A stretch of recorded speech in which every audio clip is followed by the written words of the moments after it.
Welcome and good morning to a new update, and today I'm going to discuss some coins that I'm definitely watching given the fact that they are still lying on the floor. Therefore, I'm going to discuss those, and if you are interested in those, definitely check them out yourself, make an analysis for yourself. But before we're going to do that, do not forget to subscribe beneath and like this video and follow me on Instagram and Twitter, as that's my other platforms. One of the coins that I'm watching currently is actually Swipe, as you can see on the screen above here. And Swipe is still lying on the ground in the Bitcoin value. So perhaps the USDT value is accelerating definitely from here, or already looking at new all-time highs. If you're comparing those to the Bitcoin value, you can see that it's still down 87% of the value currently, which means that there's still lots of upwards room to gain, in which there are some critical resistance zones. But the more important part is that it's just on the floor in general on the Bitcoin pair. So the USDT pairs could be kind of confusing.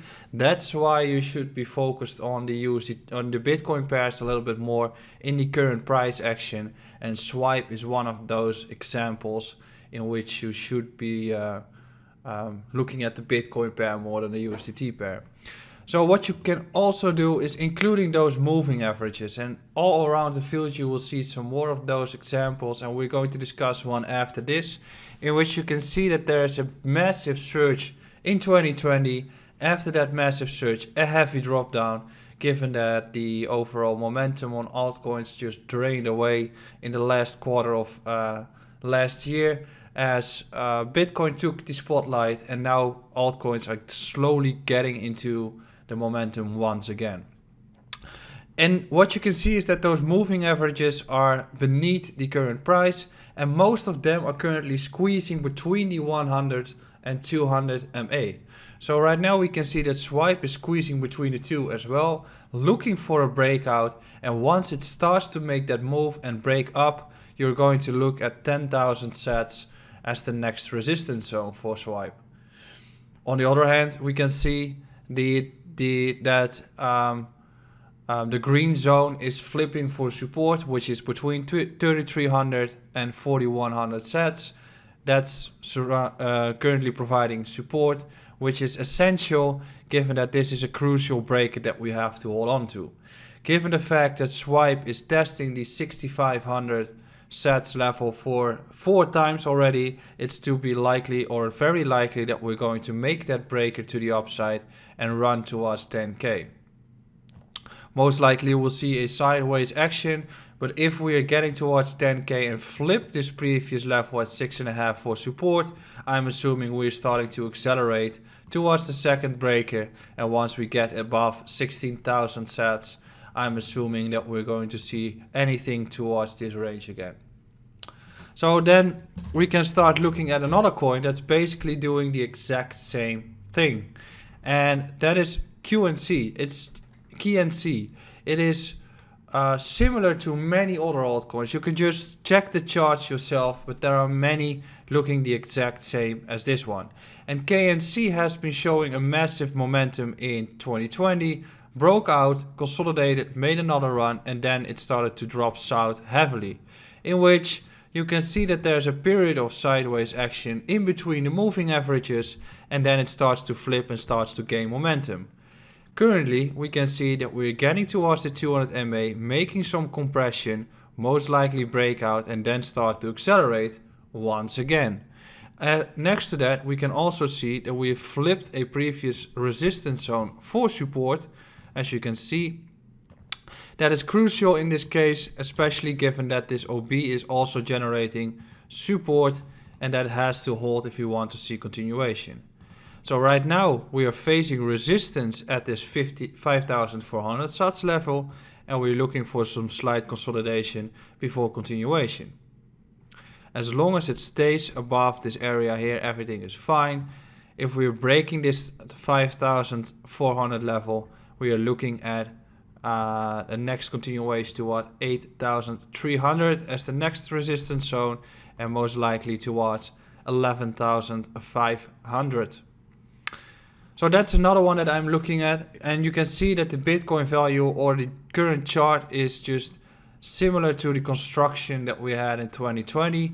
And if we look at the USDT pair of KNC, it's looking quite clear, or it's actually quite clear that there's a complete different way of analyzing the USDT pair, as the USDT pair is just accelerating heavily. I'm not sure if it's an all-time high. No, it's not an all-time high, but you can see that we're running up heavily already. So you have to be aware that there's a different construction on the USDT pair, making it complex to generate those entries, and that's why you have to look at the Bitcoin pair a little bit more. So we can see that the critical area that we're holding on to is this range around $1.50. We continue to hold there. We flipped this entire level at 195 as support as well, and now we can structure the next critical area for support, which is the area around $2.35. As long as that remains valid for KNC, I can assume that we're going to see continuation and a next big impulse wave on the markets. And then the final coin that I'm looking at right now is also describing a group of coins that did not do anything yet, and that is Litecoin.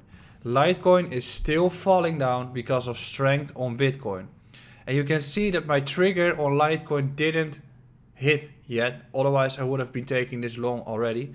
However, I'd prefer to see this flip happening, or in any case we get this momentum and start to consolidate here, in which we flip 3600 as a potential support zone, which confirms a higher low, and then I'm getting interested in the markets in itself. So 3900 has to flip for Litecoin, and at some point these older coins will start to make their moves. Right now, EOS, Litecoin, XLM, XRP, NEO, all those older coins are still waiting for their momentum. And currently it's just new coins, and at some stage, probably in the coming months, we're going to see that altcoins are getting interesting again, despite all the negativity surrounding the coins, despite all the FUD that's being spread around those coins. That's just not necessary, and just a trigger for you to become interested rather than becoming negative for yourself. So I'm looking for that flip of 3900 sets for Litecoin on the Bitcoin pair, quite similar to all of those other projects as well. And I'm looking to see how the USDT pair is going to develop, as currently we are hanging on support for Litecoin, as you can see. I'll just zoom in a little bit. As long as this green zone is going to hold, we can be seeing continuation. Resistance zone is found between 210 and 220. If that fails and we come back down again, I'm going to look for support anywhere in this range, but definitely watching the Bitcoin pair some more. So those are my 3 coins. I hope you have enjoyed it. Enjoy your Sunday, and I'll see you again tomorrow morning and evening. Have a wonderful Sunday.